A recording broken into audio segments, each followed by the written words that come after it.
London, 1887.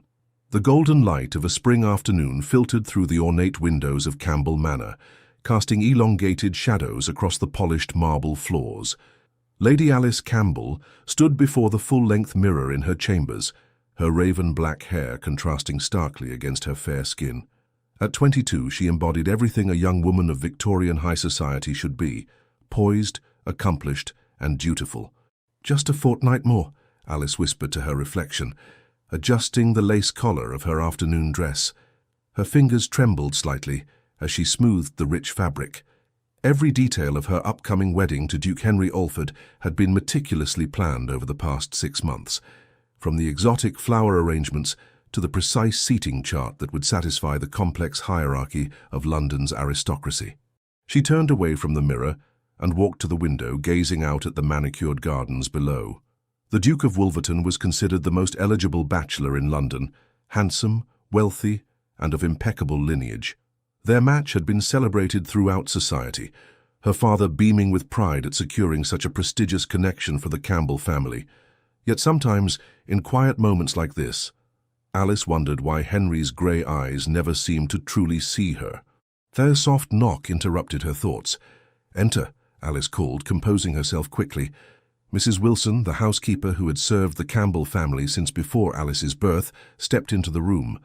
Her familiar presence brought Alice comfort during these days of mounting anticipation. "Lady Alice, your mother requests your presence in the East Parlour. The seamstress has arrived for your final fitting." "Thank you, Mrs. Wilson. Please inform Mother I shall be down momentarily." When Mrs. Wilson departed, Alice turned once more to the mirror, studying her reflection with a critical eye. She had been raised for this moment, to make an advantageous match, to elevate her family's already considerable standing. The Duke was everything she had been taught to desire in a husband. "This is everything you've been raised for," she reminded herself firmly. "Everything will be perfect." The fitting lasted longer than expected, with Alice's mother insisting on minute adjustments to the elaborate wedding gown. By the time she was released from the seamstress's attentions, Alice's nerves felt as tightly pinned as the dress's delicate lace. "I need some air," she murmured to herself, slipping away before her mother could engage her in yet another discussion about table arrangements or the guest list. The gardens behind Campbell Manor offered a temporary escape from the whirlwind of wedding preparations. Spring had coaxed the first roses into bloom, their sweet fragrance filling the air as Alice walked along the stone paths. She had always found solace among the flowers, away from the constant scrutiny of society. As she rounded a corner near the ornamental pond, voices drifted toward her from a secluded alcove, one distinctly belonging to her fiancé. Alice slowed her steps, a smile forming on her lips at the unexpected chance to see Henry. "You know my position is impossible," Henry's voice carried, tinged with frustration. "The Campbell fortune is necessary if I'm to restore Wolverton to its former glory." Alice froze, her hand clutching the cool stone of a nearby statue. "And what of us?" The second voice was unmistakably female, refined and heartbreakingly familiar, her cousin, Lady Penelope Winthrop. "Patience, my love. Once we are married, Alice will be occupied with her charitable endeavours and social obligations. We shall have ample opportunity to continue as we always have." Alice's breath caught in her throat. She should walk away, pretend she had heard nothing, but her feet seemed rooted to the ground. "I cannot bear to see you wed to another, Henry, even if she is my own cousin. The marriage is merely a business arrangement. You alone hold my heart, Penelope." Unable to restrain herself, Alice stepped forward, rounding the hedge that had concealed them. The sight before her confirmed her worst fears. Henry holding Penelope in an intimate embrace, their lips having just parted from what was clearly a passionate kiss. "I see," Alice said, her voice unnaturally calm despite the violent trembling of her hands. "How convenient for you both." Henry released Penelope immediately, his face draining of colour. "Alice, this is not what it appears." "Is it not?" Alice raised an eyebrow, summoning every ounce of dignity she possessed. "It appears that my fiancé and my cousin have been engaged in a romantic affair behind my back. It appears that my impending marriage is nothing more than a financial transaction. Tell me, Henry, which part have I misunderstood?" Penelope at least had the decency to look ashamed, her cheeks flushing crimson as she averted her gaze. Alice, be reasonable. Henry stepped toward her, his voice lowered as though they were discussing something as trivial as the weather. Marriages in our circle are seldom about affection. They are alliances between families, consolidations of wealth and status. What Penelope and I share need not interfere with our arrangement. A cold clarity washed over Alice. All the small inconsistencies of the past months, Henry's occasional distraction, Penelope's overzealous interest in the wedding preparations, suddenly formed a complete picture. "You mistake me for a fool, Your Grace," Alice said, her voice barely above a whisper. "Our arrangement, as you call it, is terminated.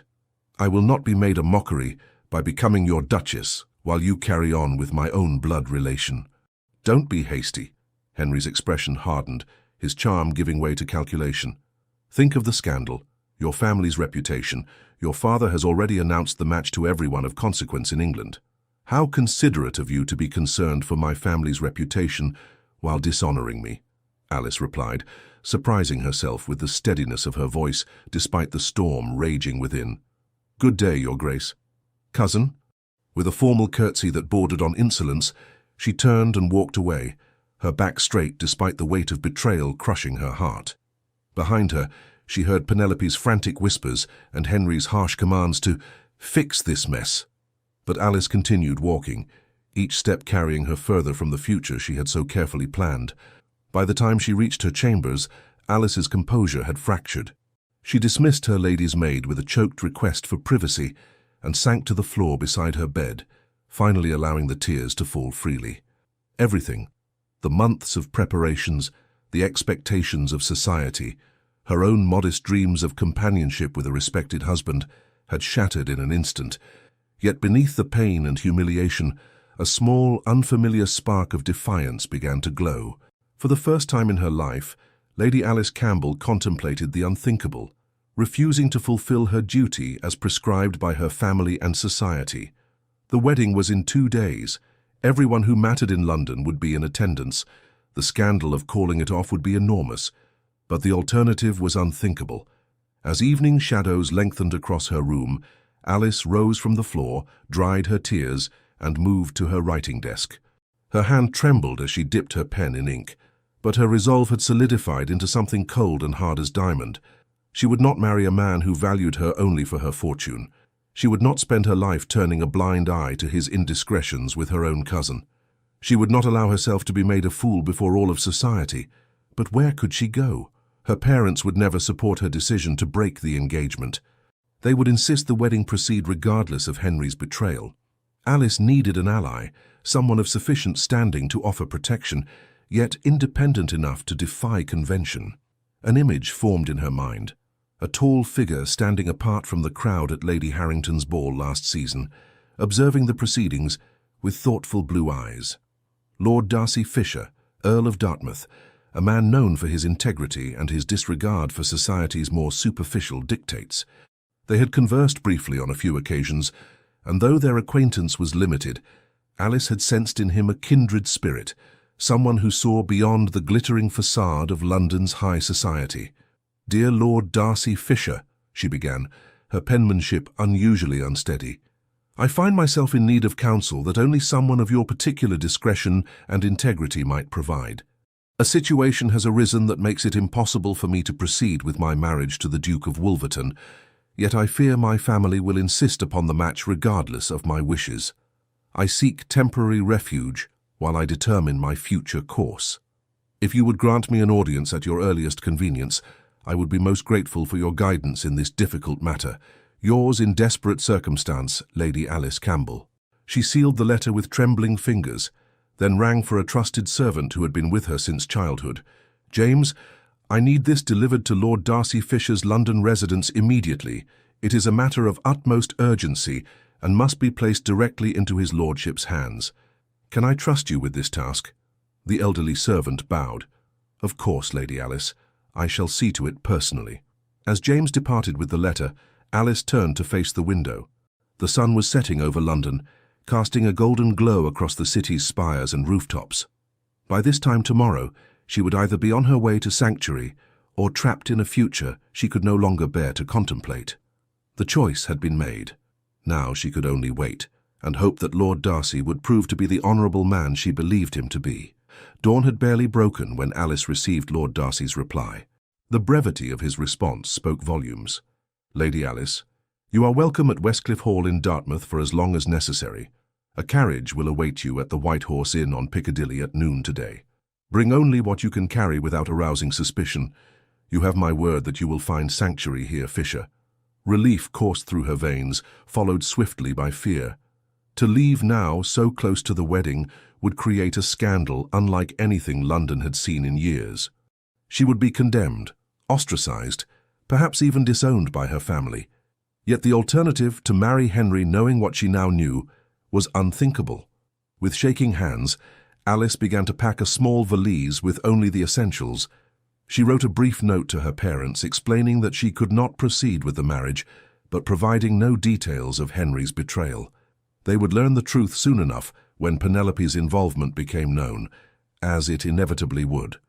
As the household stirred to life around her, Alice donned her plainest travelling dress and cloak.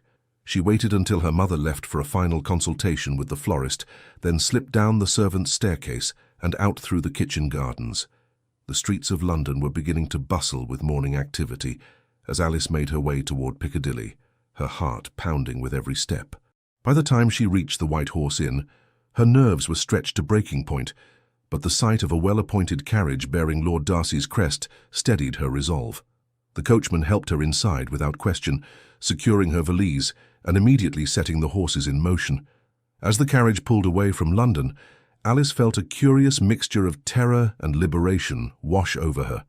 For the first time in her life, she had defied expectations. For the first time, she had chosen her own path. Whether that path would lead to ruin or redemption remained to be seen. The carriage rattled along the coastal road, each turn bringing Lady Alice Campbell further from London and the scandal she had left in her wake. 2 days had passed since she had fled Campbell Manor, with nothing but a small valise and the clothes on her back. 2 days since she had abandoned her own wedding, leaving a church full of England's most prominent aristocrats whispering behind gloved hands. The morning newspapers would be ablaze with speculation by now.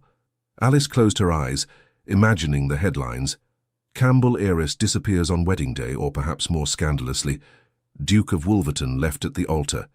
What they wouldn't report, what only she, Henry and Penelope knew, was why. Alice gazed out at the passing countryside, watching as the rolling hills of inland England gradually gave way to the more dramatic landscapes of Devon. She had never travelled this far west before. Her world had been limited to London during the season, her family's country estate in Hampshire during the summer months, and occasional visits to other aristocratic homes for hunting parties or holiday celebrations. This journey represented more than mere physical distance. It was a departure from everything familiar, everything safe. With each mile, Alice felt both increasingly vulnerable and strangely liberated.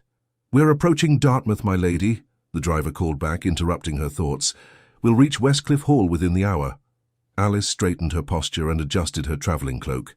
She had never visited Lord Darcy Fisher's coastal estate, but had heard it described as one of the most breathtaking properties in Devon. The carriage rounded a bend, and suddenly the coastline spread before her, the afternoon sun glinting off the distant waters of the English Channel. The sight momentarily took her breath away.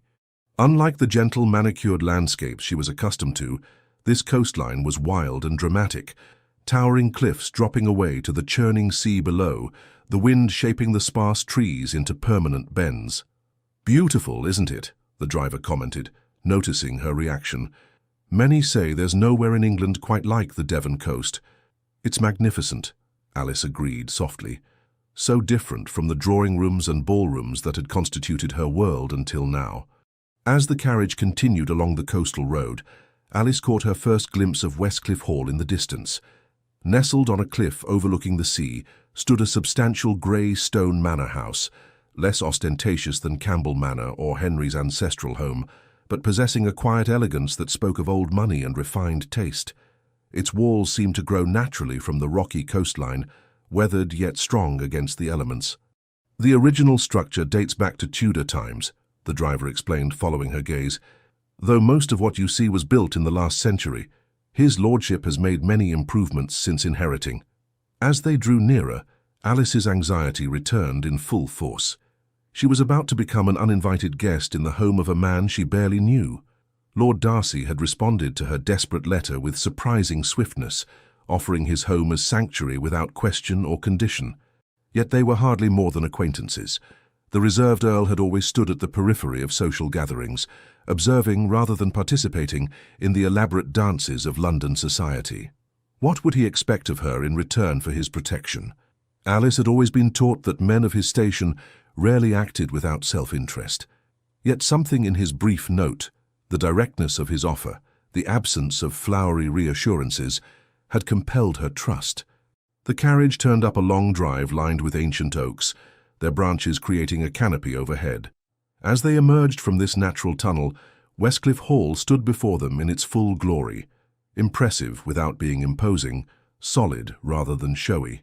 The carriage came to a stop and a footman immediately appeared to assist her descent. Alice gathered her courage along with her skirts and stepped down, feeling the bracing coastal air fill her lungs. The wind was stronger here than in London, carrying the tang of salt and the distant cry of seabirds. Standing at the entrance was not a butler as she had expected, but Lord Darcy himself. At 32, the Earl of Dartmouth cut an imposing figure, tall and broad-shouldered, with features that might be described as severe were it not for the warmth in his deep blue eyes. His dark hair, slightly longer than fashion dictated, ruffled in the sea breeze. "Lady Alice," he bowed formally, though there was nothing formal about the concern evident in his expression. "You honour my home with your presence." "Lord Darcy," Alice curtsied, suddenly acutely aware of her travel-worn appearance and the impropriety of her situation. "I cannot adequately express my gratitude for your hospitality, especially given the unusual circumstances." Something like a smile flickered across his face. "I believe unusual circumstances may be the most diplomatic description of recent events I have yet heard." He offered his arm. "Come inside. You must be exhausted from your journey." The entrance hall of Westcliff Hall was a study in understated elegance. Polished wood floors covered with faded Persian rugs, walls adorned with portraits of what Alice presumed were Fisher ancestors, and tall windows that allowed the coastal light to illuminate every corner. "Your home is beautiful," Alice said, meaning it. Where Campbell Manor and other London residences were designed to impress with their opulence, Westcliff Hall seemed created for comfort and practicality, without sacrificing refinement. "Thank you. It has been in my family for generations, though I confess I have made some adjustments to suit my own preferences since inheriting." Darcy gestured toward a wide staircase. "Mrs. Winters, my housekeeper, has prepared chambers for you in the east wing. The views of the coastline are particularly fine from there." A middle-aged woman with a kind face appeared in the doorway, curtsying respectfully. "Welcome to Westcliff Hall, Lady Alice. I'm Mrs. Winters. If you'll follow me, I'll show you to your rooms." "Thank you," Alice replied, grateful for the woman's matter-of-fact manner, which betrayed no curiosity about her unexpected arrival. "A maid named Rebecca has been assigned to attend you," Lord Darcy added. "She's young but quite capable. If you find her unsuitable for any reason, Mrs. Winters will make alternative arrangements." Alice was touched by his thoughtfulness. "I'm sure she'll be perfectly adequate. I don't require elaborate attendance." "Dinner will be served at 7, Lord Darcy informed her, "but please do not feel obligated to join me if you require rest. I have instructed the staff to accommodate your needs, whatever they may be." Alice sensed the unspoken question beneath his courtesy. Why had she come to him, of all people? They had crossed paths at numerous social functions over the years, exchanged pleasantries, perhaps shared a dance or two at the insistence of mutual acquaintances. But they were hardly confidants.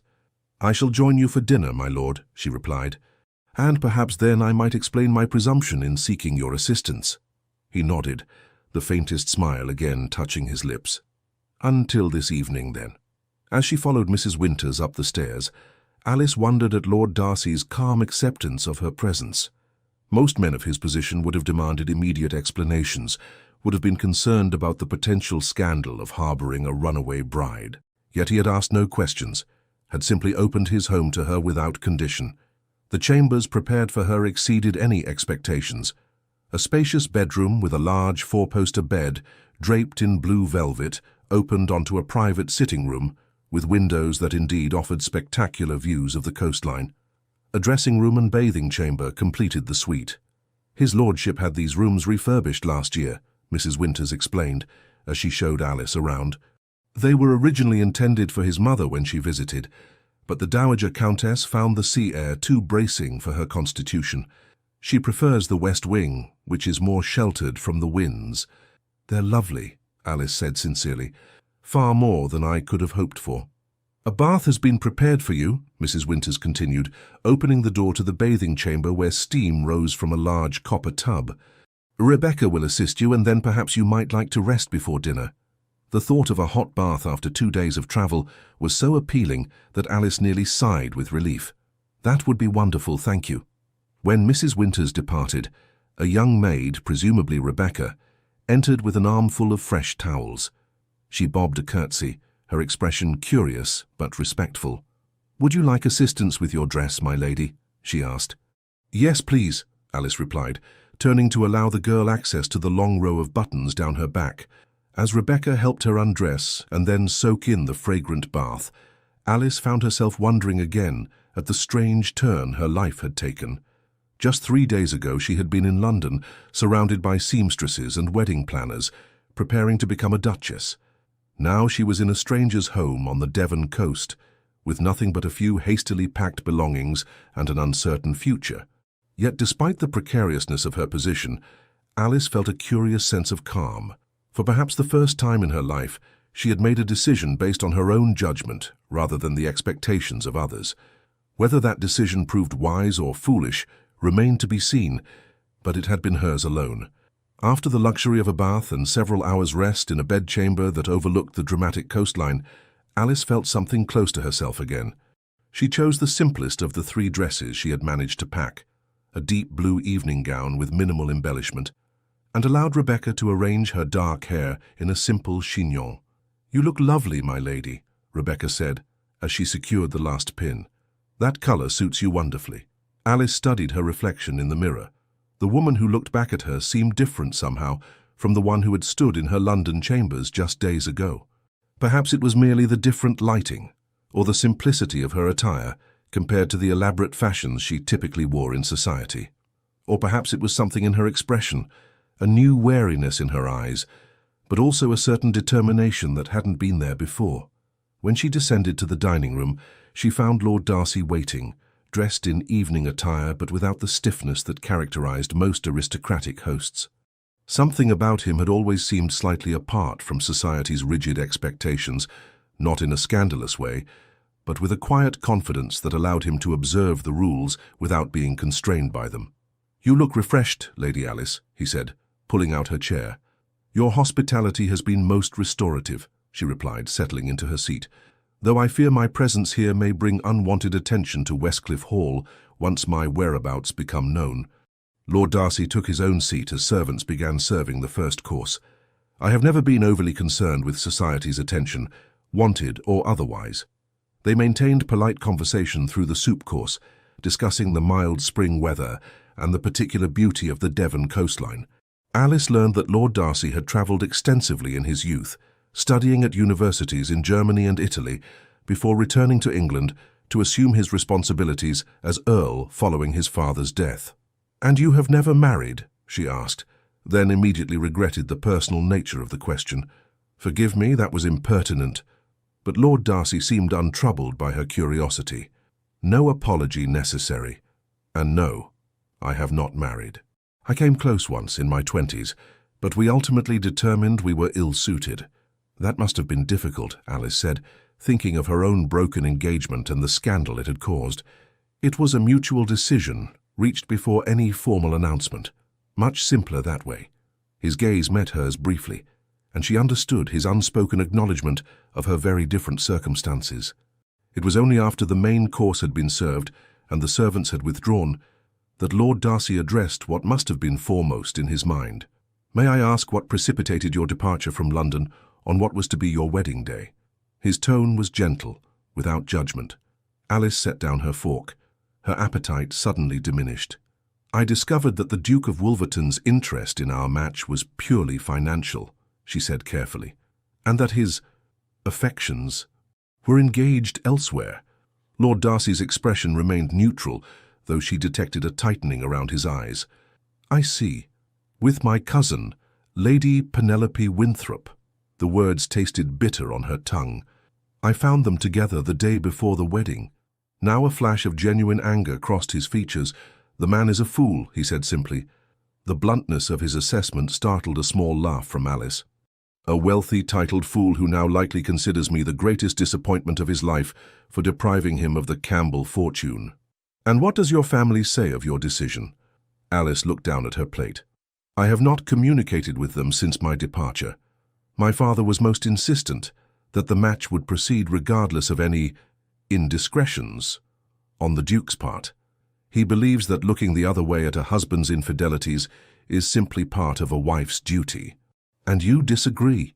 It wasn't a question, but Alice answered anyway. "I would rather face social ruin than bind myself for life to a man who sees me as nothing more than a means to refurbish his estates while he carries on with my own cousin." Lord Darcy was silent for a moment, studying her with an intensity that might have made her uncomfortable had there not been such genuine respect in his gaze. "May I speak plainly, Lady Alice?" She nodded, bracing herself. "I have observed you at countless social functions over the years. You have always conducted yourself with grace and propriety, fulfilling every expectation placed upon you by your family and society." He paused, choosing his words carefully.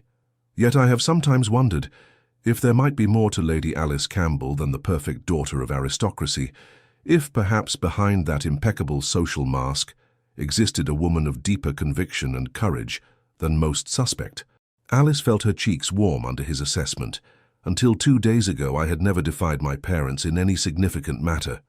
And yet, when faced with a fundamental betrayal of trust, you chose integrity over convenience and appearances. That requires no small amount of courage." A footman entered with the dessert course, and they paused their conversation until they were alone again. "You still have not explained why you sought refuge here specifically," Lord Darcy said finally, his tone curious rather than accusatory. Alice hesitated. How could she explain what she herself did not fully understand? That despite their limited interactions, she had always sensed in Lord Darcy a kindred spirit, someone who observed the world with the same quiet contemplation she practiced in her private moments. "You once defended my cousin Eleanor when she broke her engagement to Lord Whitcomb after discovering his gambling debts," Alice said. "When everyone else condemned her for embarrassing a man of his standing, you publicly stated that she had shown good judgment rather than capriciousness." Lord Darcy nodded slowly. "I remember. You have a reputation for fairness and discretion, my lord, and I had nowhere else to turn where I would not be immediately sent back to London in disgrace." Something shifted in his expression, a softening around the eyes, a slight tension in his jaw. "You may remain at Westcliff Hall for as long as necessary, Lady Alice. You have my word that you will find sanctuary here." "Thank you," she whispered, overcome with relief and gratitude. Later, as they took tea in the drawing room, Lord Darcy spoke of his life in Dartmouth, so different from the constant social obligations of London. He described his work improving conditions in the local village, his studies of marine life along the coast, his collection of books that filled the magnificent library on the east wing of the house. "The library was my grandfather's passion," he explained. "He spent decades acquiring volumes on every subject imaginable. I've continued his work, though my interests tend more toward natural sciences and philosophy than his preference for history and classical literature." "I would love to see it," Alice said, genuinely interested. "My own education was rather limited. The typical accomplishments expected of young ladies, music, drawing, French, a smattering of literature. Nothing that might make me too intellectual for marriage prospects." The corner of Darcy's mouth lifted slightly. "The library is at your disposal, Lady Alice, as is my guidance, should you wish to explore subjects beyond the usual feminine curriculum." As the evening progressed, Alice felt the iron bands of anxiety that had constricted her chest since fleeing London begin to loosen. For the first time in days, perhaps longer, she could breathe freely. "If I may ask," she ventured as the clock struck 10, "what will you tell people about my presence here? Surely questions will arise." Lord Darcy considered this. "For now, only that you are recuperating from a period of ill health and that the sea air was recommended for your recovery." It's a common enough reason for retreat from society, and not entirely untrue. The soul can be ill as well as the body. Alice nodded, grateful for his thoughtfulness. And your staff, what do they know? Only Mrs. Winters and my valet are aware of your true identity. The rest have been told you are a distant relation in need of quiet and recovery. My household is loyal and discreet. You seem to have thought of everything, Alice observed. Not everything, I'm sure, he replied with a small smile, but enough to ensure your peace while you determine your next steps. When she finally retired to her chambers, exhaustion overtook her, but it was a different sort than she had experienced in London. There she had been worn down by expectations and appearances. Here, despite the uncertainty of her future, she felt the curious lightness that comes with honoring one's own truth, whatever the cost. Outside her window, the moonlight cast a silver path across the dark waters of the channel. Alice stood watching the rhythmic movement of the waves against the cliffs below, thinking of Lord Darcy's words. A woman of deeper conviction and courage than most suspect. Perhaps she was only now discovering whether that assessment was accurate. She had taken the first step by refusing to proceed with a marriage based on deception. What would the next step be? Return to London and face the scandal? Seek reconciliation with her family? Or perhaps forge a new path entirely? For the first time in her life, the answer wasn't prescribed by society or family expectations. The choice would be hers alone. As she slipped into bed, the sound of the distant waves lulling her toward sleep, Alice realized that the panic and shame she had anticipated feeling had not materialized. Instead, there was a strange sense of possibility. As though in losing the future she had been raised to expect, she had gained the opportunity to discover a life of her own choosing. Whether that opportunity would lead to happiness or heartbreak remained to be seen. But for tonight, in the sanctuary of Westcliff Hall, with the unexpected alliance of a man who seemed to see her more clearly than anyone ever had, Alice allowed herself to hope. As the first light of dawn filtered through the curtains of Alice's bedchamber at Westcliff Hall, she woke to the sound of seabirds calling along the cliffs. 3 weeks had passed since that fateful night when she had first arrived, exhausted and uncertain, at Lord Darcy's doorstep. 3 weeks since she had chosen the path of integrity over convention, fleeing a marriage built on deception. With each passing day, the weight of scandal that had initially threatened to crush her spirit had gradually lightened. From the safe distance of Dartmouth, the whispers and condemnations of London society lost their power to wound. In their place, Alice discovered something unexpected, a growing sense of her own strength and the quiet contentment that comes from living in accordance with one's true nature. Her parents had written several increasingly desperate letters, first demanding she return to London immediately, then pleading with her to reconsider the match with Henry. "The Duke is willing to overlook your impetuous behavior," her father had written, as though her flight had been nothing more than a childish tantrum rather than a response to betrayal. Alice had responded courteously but firmly, explaining her reasons without revealing the full extent of Henry and Penelope's deception. It would serve no purpose to create further enmity between the families, particularly when Penelope's parents were innocent of any wrongdoing. To her surprise, it was her younger sister Catherine who showed the most understanding. "I always thought the Duke looked at you as though appraising a particularly valuable painting rather than a future wife," she had written. "And Penelope has been insufferably smug this past year. I begin to understand why." This morning, as Alice dressed in a simple day gown, far less elaborate than anything she would have worn in London, she reflected on how completely her daily rhythms had changed. The life she led now at Westcliff Hall bore little resemblance to her existence in London, with its rigid schedules of social calls, fittings, and society events. Lord Darcy, who had gently insisted she call him simply Darcy after the first week, kept no rigid social schedule. He rose early to work on estate matters, often rode along the coastal paths in the afternoons, and spent evenings in his library or, increasingly, in conversation with Alice. She had begun to join him for these morning rides, discovering in herself an affinity for horsemanship that had been suppressed by London's more restrictive ideas about appropriate feminine activities. On her first ride, Darcy had offered her a side saddle, but upon seeing her hesitation had suggested an alternative.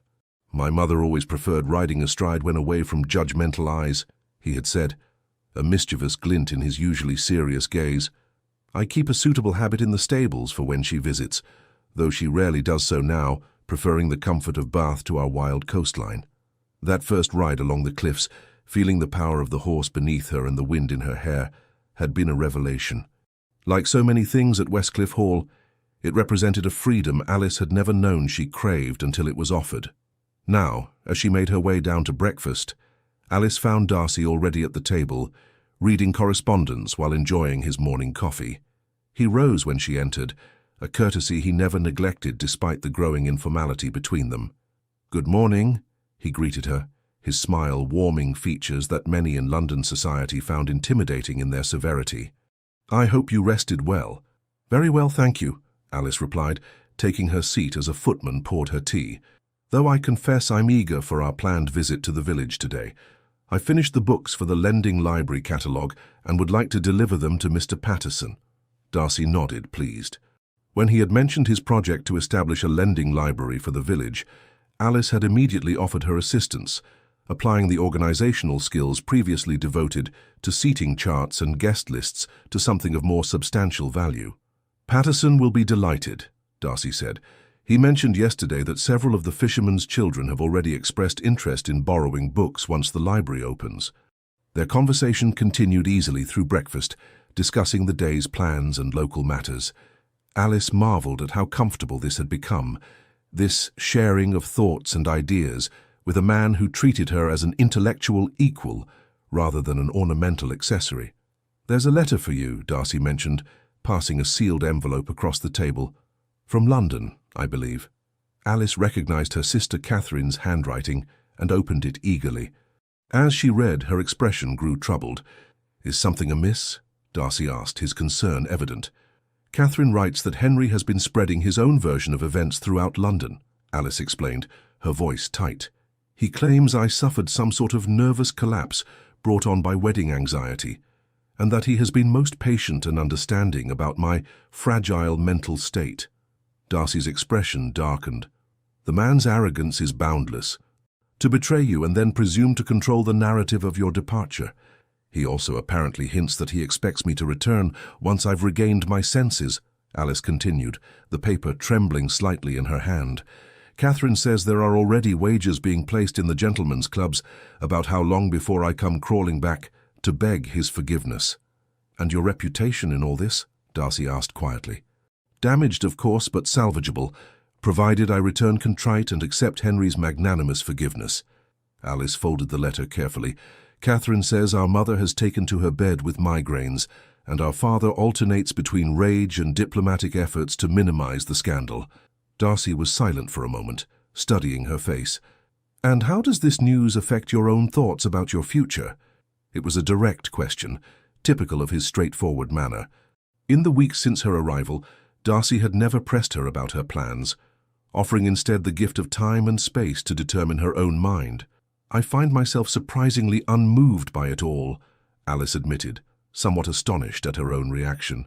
"A month ago, the thought of being the subject of such gossip would have horrified me. Now," she shrugged slightly, "I cannot bring myself to care what people who have never truly known me might think." A smile of approval crossed Darcy's face. "Freedom often begins when we cease to be governed by others' opinions. Is that why you've always seemed so comfortably apart from society's more ridiculous conventions?" Alice asked, curious about the man who had become both her protector and increasingly her friend. "Partly," he acknowledged, "though I've had the advantage of being a man of independent means. Society allows men far more latitude for eccentricity than it does women." "A profound injustice," Alice remarked. "Indeed." Darcy set down his coffee cup.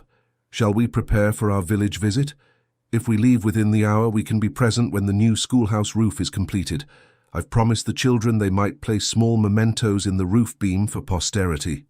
Alice smiled, her concerns about London gossip already receding in the face of more meaningful endeavours. "A wonderful idea. I'll fetch my bonnet and meet you at the stables." The village of Dartmouth nestled between the hills and the harbour, its narrow streets lined with buildings of stone and timber that spoke of centuries of seafaring history. As Alice and Darcy walked from the schoolhouse toward the harbour, they made an incongruous pair, the Earl in his simple but immaculately tailored country attire, and the daughter of aristocracy in a dress far less elaborate than anything she would have worn in London. Yet Alice had come to love these walks through the village, where Darcy greeted each person by name and showed genuine interest in their lives. Today, they had watched as the final beams of the new schoolhouse roof were secured, with each child allowed to place a small token, a marble, a pressed flower, a carefully written note, into a hollow carved in the central beam. "You've done something remarkable here," she said, as they left the building. "This school will change many lives." Darcy shrugged, though she could see he was pleased by her observation. Education is the greatest gift one can offer. Knowledge, once gained, cannot be taken away. They continued their walk through the village, stopping occasionally to speak with shopkeepers or to admire the boats in the harbour. Alice found herself fascinated by Darcy's easy manner with people of all stations, so different from the rigid class consciousness that dominated London society. "You seem very at home here," she remarked as they paused to watch fishermen unloading their day's catch. "More so than in London drawing rooms." Darcy smiled, a rare, full smile that transformed his usually serious countenance. "Is it that obvious? I have always found the country more conducive to sincerity. In London, one must constantly navigate currents of gossip and intrigue that have little to do with a person's true character. And yet you maintain your London residence and attend the season each year." "Duty," he said simply. "My position requires certain appearances be maintained, however tedious I might find them." Alice nodded, understanding all too well the weight of such obligations. They continued walking in comfortable silence until they reached the edge of the harbour, where the view opened to the wider channel beyond. "May I ask you something rather personal, Lady Alice?" Darcy said suddenly. She turned to face him, surprised by the formal address after weeks of growing familiarity. "Of course. Had you not discovered the Duke's betrayal, would you have been content in that match?" The question caught her off guard. She had asked herself the same thing many times over the past weeks, examining her feelings with a new honesty. "I believed I would be," she said slowly. "Not ecstatically happy, perhaps, but content in fulfilling my duty and securing a respectable position.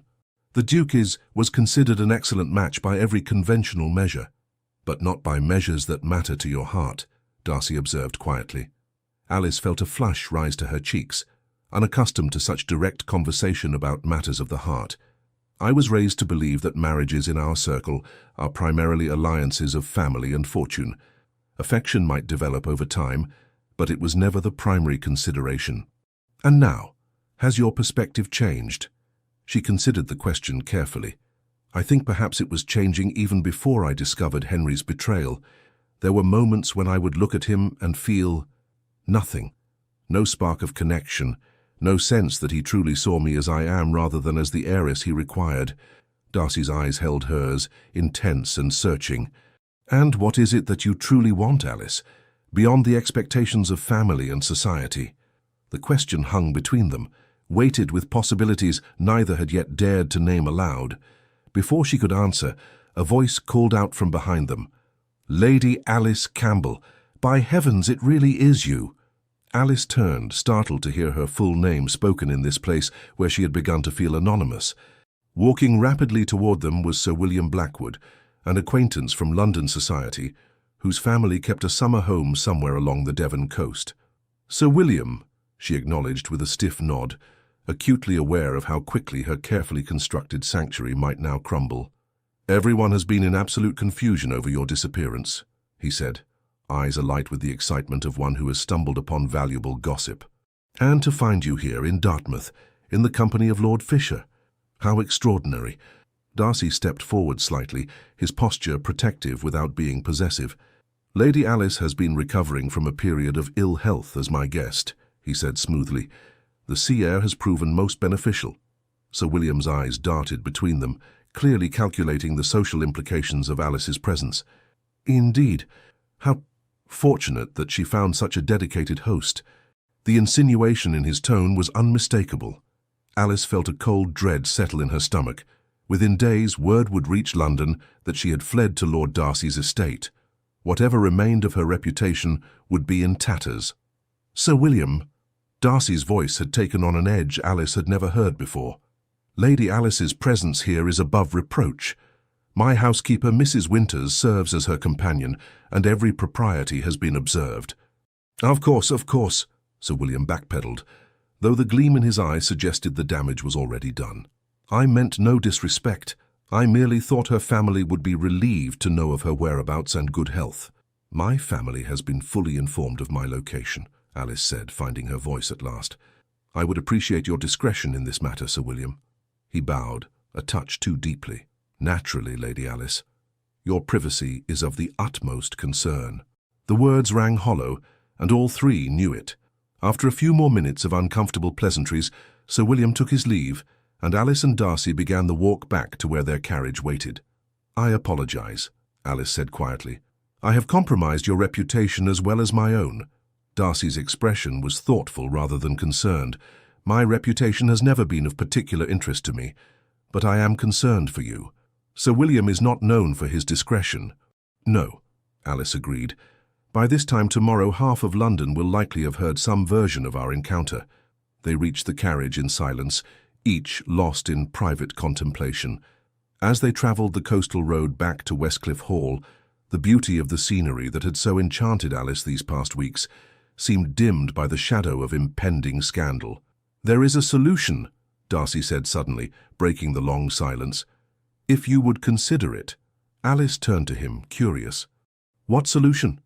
Darcy's gaze was steady, though she detected an unusual tension in his posture. "Marriage." The word hung in the air between them, loaded with implications. I don't understand," Alice stammered, though part of her did understand, all too well. "If we were to announce our engagement immediately before Sir William's gossip reaches London, it would explain your presence here in a way that society would accept, even applaud." Darcy's voice was practical, but his eyes held something deeper. "The narrative becomes not one of a runaway bride seeking refuge, but of a woman who broke an engagement because her heart belonged elsewhere." Alice's pulse quickened. "You would offer marriage simply to protect my reputation?" "No," Darcy said quietly. "Not simply for that." The carriage turned onto the drive leading to Westcliff Hall, and Alice could see the great house rising before them, solid and steadfast against the darkening sky. Something about its quiet strength reminded her of the man sitting across from her, a man who had offered her sanctuary without question, who had seen her as she truly was rather than as the perfect society daughter she had pretended to be for so long. "Then why?" she asked, though she feared she already knew the answer, and feared even more the feelings it stirred within her. Darcy's gaze never wavered. "Because I have admired you from afar for years, Alice.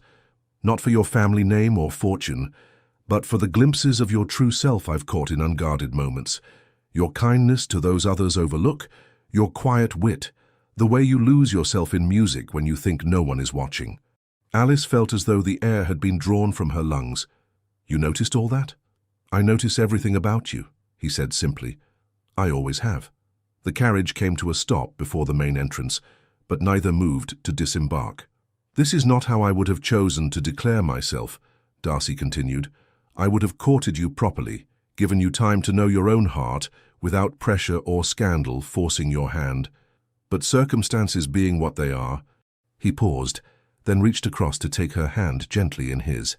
"I am offering not just a solution to your current predicament, Alice, but a life together based on mutual respect and affection.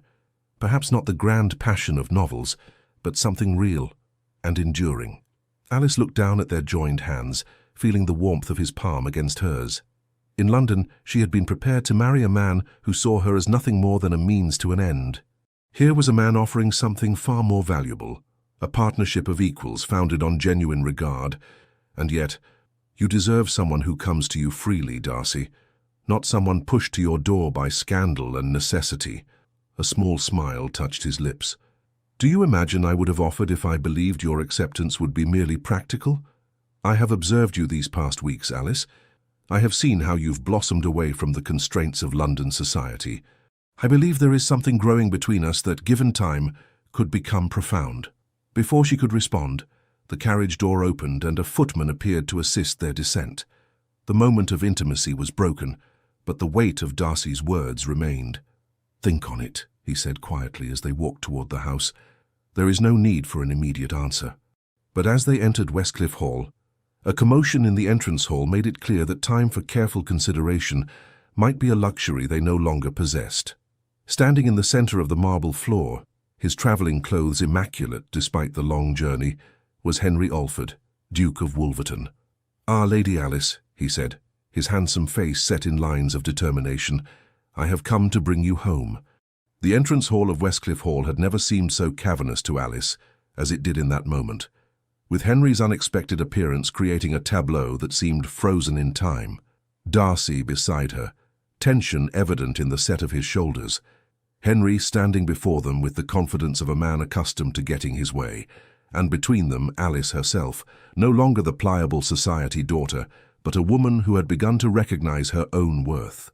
The air itself seemed charged with the collision of two worlds, her past in London society, with all its gilded constraints, and her present at Westcliff Hall with its newfound freedom. The clock in the corner ticked loudly in the strained silence, each second marking the distance between the woman she had been and the woman she was becoming. "Your Grace," she said coolly, deliberately using his title rather than his given name. "This is an unexpected visit." Henry's smile did not reach his eyes. "When I received word of your whereabouts, I felt it my duty to escort you back to London without delay. Your family is most concerned." "Is that so?" Alice raised an eyebrow. "Strange as I have been in regular correspondence with them these past weeks." Darcy stepped forward slightly. "Duke Alford, while your concern is noted, Lady Alice is a guest in my home and will remain so for as long as she wishes." Henry's gaze flicked to Darcy, dismissive and calculating. "Lord Fisher, how charitable of you to offer sanctuary to a young woman in distress. One might almost question the propriety of such an arrangement." "One might," Darcy agreed, his voice dangerously calm, "if one were looking for scandal rather than truth." A tense silence fell over the hall. Alice could feel the growing animosity between the two men and knew she must take control of the situation before it escalated further. "Your Grace," she said, stepping forward, "you have made a long journey. Perhaps you would care for refreshment before we continue this discussion." Henry looked momentarily wrong-footed by her composure. He had clearly expected tears, pleas, or at the very least, embarrassment at being discovered. Alice felt a small surge of satisfaction at his confusion. "That would be acceptable," he conceded.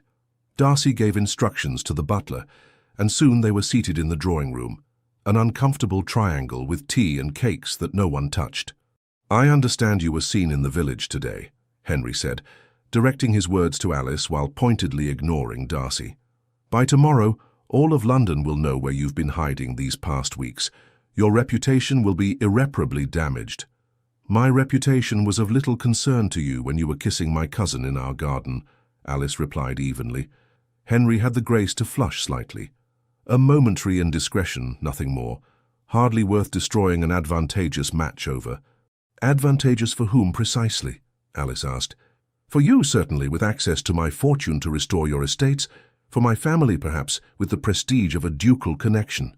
But what advantage was there for me in a husband who saw me as nothing more than a convenient heiress?" Henry's expression hardened. "This is not the behavior of the Lady Alice Campbell I knew in London." "Perhaps you never truly knew me at all," she countered. "Regardless," Henry pressed on, "the fact remains that your presence here, unchaperoned in the home of a bachelor, has created a situation that can only be resolved by your immediate return to London." Alice felt Darcy tense beside her. Before he could speak, however, there was a commotion in the hallway and the butler appeared at the door. "My lord, I apologize for the interruption, but Lady Penelope Winthrop has arrived and insists on seeing the Duke immediately." Alice watched as Henry's composure cracked for the first time. "Penelope is here," he hissed. "Tell her to wait in the carriage." But it was too late. Penelope swept into the room, her travelling costume immaculate despite the journey, her fair beauty a striking contrast to Alice's darker colouring. She stopped short at the sight of the three of them arranged in their uncomfortable tableau. "Henry," she said, her voice trembling slightly, "you promised you would simply speak with Alice and return directly. You said nothing about staying here yourself." The pieces fell into place in Alice's mind with sudden clarity. "You've been continuing your affair," she said, looking between Henry and Penelope. All this time, while society condemned me for leaving you at the altar, you two have been together. Penelope at least had the decency to look ashamed. It wasn't. We didn't plan. Oh, spare me the protestations of innocence, Alice said, surprising herself with her forthright tone. What I cannot understand is why you've come all this way to retrieve me, Henry, when you clearly have no genuine desire for our marriage. Henry's jaw tightened. The Campbell fortune is still necessary for Wolverton's restoration. My personal feelings are irrelevant. And what of Lady Penelope's feelings? Darcy interjected, his voice quiet but firm. Do you intend to continue your relationship with her after marrying Lady Alice? My arrangements are none of your concern, Lord Fisher, Henry snapped. They became my concern when Lady Alice sought refuge in my home, Darcy replied. And they are most certainly her concern, as the woman you still apparently intend to make your Duchess. Alice looked at her cousin, seeing beyond her beauty to the vulnerability beneath. Penelope had always been the fragile one, easily influenced, desperate for affection after losing both parents at a young age. Penelope, she said gently, does Henry love you? Penelope's eyes filled with tears. He says he does. And yet he came here to reclaim me as his bride, Alice pointed out, for my fortune by his own admission. A flicker of doubt crossed Penelope's lovely face.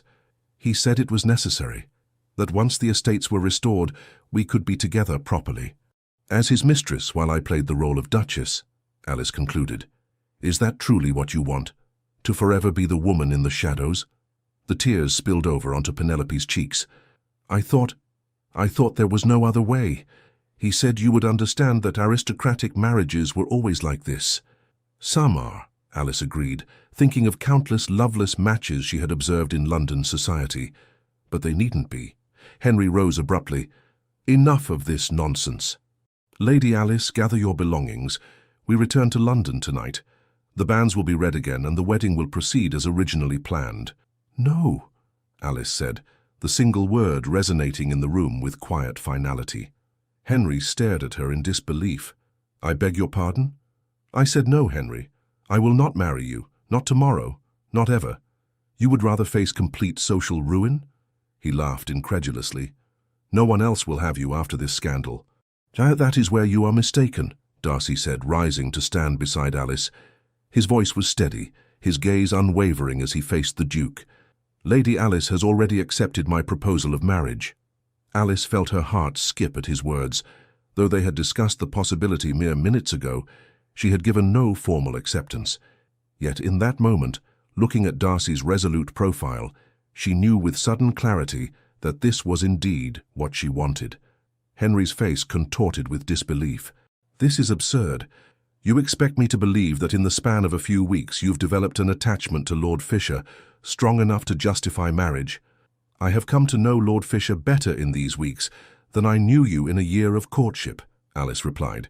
He has shown me kindness without ulterior motive, respect without condition, and affection without demand.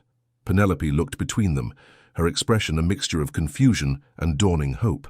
You truly wish to marry Lord Fisher? Alice turned to face Darcy, finding in his steady blue eyes all the reassurance she needed. Yes, she said, the word carrying the weight of a vow. I do. Something shifted in Penelope's countenance, a release of tension as though a burden had been lifted. Then I wish you joy, she said quietly. Henry rounded on her. Penelope, you cannot be serious. This changes nothing between us. Doesn't it? She asked, a new strength in her voice. You came here to reclaim Alice for her fortune, willing to set me aside despite your promises. What guarantee have I that you wouldn't discard me just as easily once you had secured the Campbell wealth? For the first time, Henry appeared truly flustered. That's entirely different. You know my feelings for you are genuine. Do I? Penelope's chin lifted slightly. I begin to wonder if I've been as much a fool as you believed Alice to be. Alice felt a surge of pride for her cousin. Perhaps there was more strength in Penelope than anyone had given her credit for, herself included. This is preposterous, Henry sputtered, looking between the three of them. A conspiracy to humiliate me. Not everything revolves around you, Henry, Alice said calmly. This is simply the natural consequence of your own actions. The Duke's face flushed with anger. You will regret this defiance, Alice. Both of you will. He gestured between Alice and Darcy. Society will never accept this hasty arrangement. They will see it for what it is, a desperate attempt to salvage a ruined reputation. Perhaps some will, Darcy acknowledged, but those whose opinions truly matter will recognize the truth. Henry gave a dismissive snort. And what truth is that? Darcy's gaze shifted to Alice, and the tenderness in his expression made her breath catch. That Lady Alice deserves a husband who values her for more than her dowry, who sees the strength of character behind her quiet demeanor, who admires her courage in choosing integrity over convenience. In that moment, with Darcy's words surrounding her like a shield, Alice realized that the admiration he described had been growing within her as well. Admiration for his quiet dignity, his unwavering principles, his kindness to those society often overlooked. Perhaps what had begun as refuge could indeed blossom into something deeper and more lasting. Henry looked between them, his calculation almost visible behind his eyes.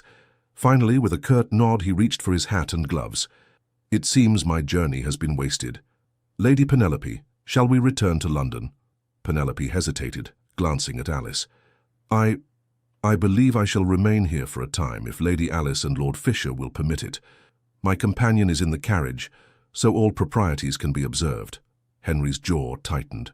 "As you wish." With a stiff bow to the company, he turned and strode from the room, his footsteps echoing across the marble hall. After the front door closed behind him, the three remaining occupants of the drawing-room stood in silence for a long moment. "Well," Penelope said finally, attempting a weak smile. "That was rather dramatic." Alice crossed to her cousin and took her hands. "Are you certain you wish to stay? You are welcome, of course, but you wonder if my heart is truly free of Henry." Penelope finished for her. She sighed. "Not entirely, perhaps, but I believe it may be time I learned to value myself as more than an accessory to a man's life, however titled he may be." She squeezed Alice's hands. "You have shown me that it is possible to choose one's own path, even when society dictates otherwise." Darcy cleared his throat gently. "I shall have rooms prepared for Lady Penelope and her companion immediately." As he moved to leave, Alice touched his arm. "Darcy, a moment, please." When they were alone in the corridor, she looked up at him, suddenly shy despite the boldness she had displayed moments before. "Did you mean it? Your proposal?" His expression softened. "Every word. Though I had hoped for a more romantic setting than a confrontation with your former fiancé." Alice smiled. "I believe I prefer honesty in difficult moments to romance in easy ones." "Then let me be honest now," Darcy said, taking her hands in his. "I have admired you from afar for years, Alice, but these weeks at Westcliff Hall have transformed admiration into something deeper. I find myself thinking of you first upon waking and last before sleeping. Your courage in defying convention has only strengthened my regard." He paused, his thumbs tracing gentle circles on her palms. "I offer you not just my name and protection, but my heart, flawed as it may be." Alice felt tears spring to her eyes, but they were tears of a different sort than those she had shed in London. Tears of recognition, of finding something precious that had been there all along, waiting to be discovered. "I accept," she whispered. "Not out of necessity or gratitude, though I am indeed grateful. I accept because in you I have found someone who sees me truly, not as the perfect society daughter I pretended to be, but as the woman I am becoming." Darcy raised her hand to his lips, pressing a kiss to her knuckles with a reverence that made her heart flutter. "Then we shall discover together who we may become when freed from society's narrowest constraints." The announcement of the engagement of Lady Alice Campbell to Darcy Fisher, Earl of Dartmouth, was met with precisely the explosion of gossip and speculation that both had anticipated. The London papers could speak of little else for a fortnight, with theories ranging from the romantic to the scandalous. Alice's parents, after an initial period of shock and dismay, came to accept the match with something approaching enthusiasm once they had visited Westcliff Hall and observed the obvious affection between their daughter and Lord Darcy. The Earl's fortune, while not as vast as the Duke's, was substantial and, more importantly, free of the encumbrances that had driven Henry's desperate pursuit of the Campbell wealth. Lady Penelope remained at Westcliff Hall for a month, her presence serving both as propriety's requirement and as a period of healing for the cousins. By the time she returned to London, Their relationship had been mended, and Penelope had developed a new resolve to make choices based on her own happiness rather than others' expectations. As for the Duke of Wolverton, he retreated to his country estate, where rumors suggested he was entertaining a succession of wealthy American heiresses, each a potential solution to his financial troubles. Alice found she could think of him now with more pity than anger, a man so focused on appearances and position that he had never learned to recognize true worth. The wedding took place in early autumn at the small stone church in Dartmouth Village, with sunlight streaming through ancient stained glass windows, and the sound of the sea providing a gentle backdrop to the vows. Alice wore a gown of ivory silk, simpler than the elaborate creation that had been prepared for her London wedding, but infinitely more suited to the woman she had become. As she walked down the aisle on her father's arm, her gaze locked with Darcy's, she felt none of the anxiety or doubt that had plagued her before her aborted wedding to Henry. Instead, each step carried her closer to a future built on mutual respect and growing affection, a foundation far stronger than social expectation or financial necessity. "You look radiant," Darcy whispered, as she reached his side. "I feel it," she replied truthfully, "for perhaps the first time." When they spoke their vows, the words carried the weight of genuine promise rather than social obligation. And when Darcy kissed her for the first time as husband and wife, Alice knew with absolute certainty that she had found not just a refuge from a bad match, but a true partner for whatever life might bring. The reception was held on the lawns of Westcliff Hall, with the spectacular coastal views serving as nature's own decoration. Alice's sister Catherine, who had supported her decision from the beginning, whispered in her ear as they embraced, "I have never seen you look so at peace." "Is that what this feeling is?" Alice smiled. "I had thought it might be happiness." "Perhaps they are one and the same," Catherine suggested. Later, as the celebration continued into evening, Alice found a moment of quiet with Darcy on the terrace overlooking the sea. "Do you have any regrets?" he asked, his arm warm around her waist. Alice considered the question seriously, as was her nature. "Only that I didn't have the courage to seek my own happiness sooner. I might have saved everyone considerable drama." Darcy chuckled. "I confess I cannot regret the path that led you to Westcliff Hall, however circuitous it may have been." "Nor can I, in truth," Alice admitted. "Sometimes the longest road leads to the most worthwhile destination." As the sun began to set, casting a golden glow across the water, Darcy turned to face her fully. "I made you a promise when I proposed, that what grows between us could become profound. I intend to spend our lifetime ensuring that promise is kept." Alice reached up to touch his cheek, no longer shy in her affection. "And I promise to continue discovering who I truly am, beyond the constraints of society's expectations. I believe you may find you've married a more interesting woman than you realized." "I am counting on it," Darcy replied, his smile warming his usually serious features. "After all, it was the glimpses of your true self that first captured my heart." As they rejoined their guests, Alice caught sight of her cousin Penelope deep in conversation with Darcy's friend, Lord James Harrington, her expression more animated than Alice had seen in months. Nearby, Catherine was charming the local gentry with her natural wit, while Alice's parents had apparently found common ground with Darcy's aunt, a formidable dowager with progressive ideas about women's education. These were the beginnings of a new chapter, not just for Alice and Darcy, but for all whose lives had been touched by the events set in motion that spring day in London, when Alice had discovered a betrayal that in the end had led her to a far greater happiness than she had ever dared imagine. Later that night, as she stood in the moonlit bedchamber that would now be theirs, Alice felt Darcy's arms encircle her from behind. "Welcome home, Lady Fisher," he murmured against her hair. Alice turned in his embrace, meeting his gaze with newfound confidence. "Home," she repeated.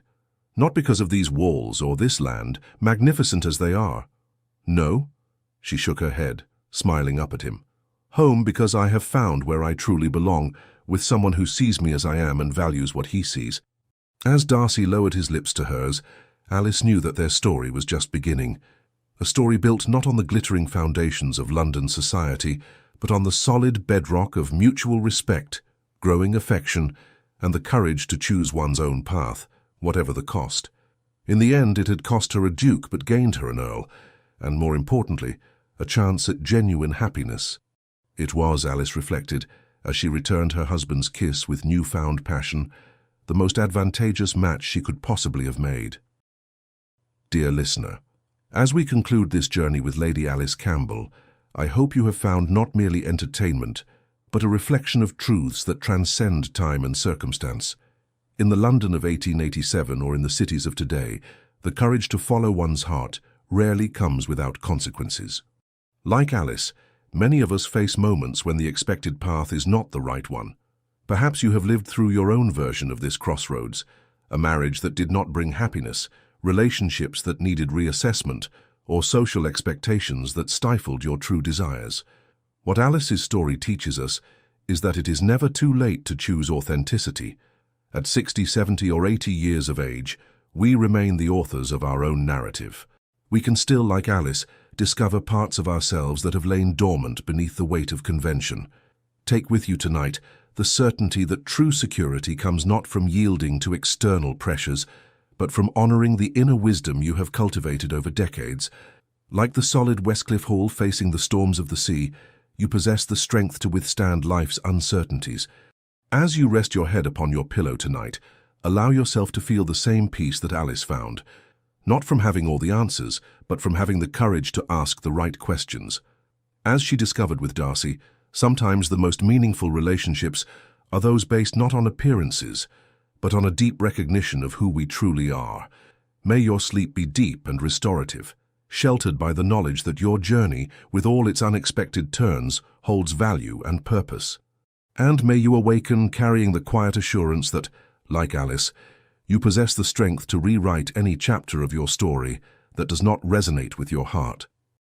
With profound gratitude for sharing this moment with us. Legends of the Fall.